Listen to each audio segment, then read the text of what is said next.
La femme qui parlait aux ancêtres. Ce que tu vas entendre n'est pas un simple conte, c'est une histoire ancienne, une histoire que certains villages refusent encore de raconter à voix haute, car prononcer son nom suffit parfois à réveiller ce qui dort. Dans certaines traditions africaines, on dit que les ancêtres ne sont jamais vraiment morts. Ils observent, ils écoutent, et parfois, ils parlent. Cette histoire est celle d'une femme qui les entendait, mais surtout, c'est l'histoire du prix à payer quand on écoute les ancêtres sans respecter leurs lois. Il existait, loin des routes modernes et du bruit du monde, un petit village de terre rouge, caché entre la forêt dense et une rivière sombre. Les maisons étaient faites de banco, les toits de paille, et la nuit, le silence y était si profond qu'on pouvait entendre les arbres respirer. Dans ces villages vivait une femme nommée Abénie. Abénie n'était ni riche, ni respectée, ni enviée.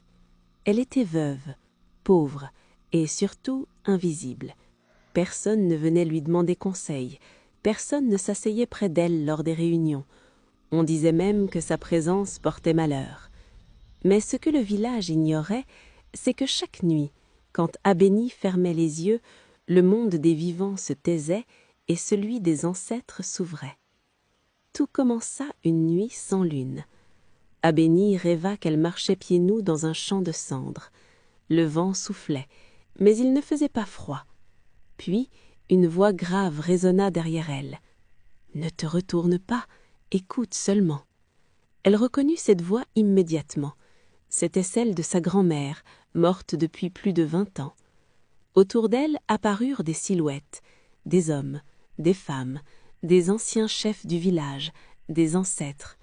Ils ne criaient pas, ils ne menaçaient pas, ils parlaient calmement. Ils lui montrèrent des images. Une sécheresse à venir, une maladie qui se préparait, une dispute entre deux familles qui allait dégénérer. Et à chaque vision, ils lui donnèrent une solution précise. « Préviens-les, mais n'en tire aucun bénéfice. Ce don n'est pas pour toi. »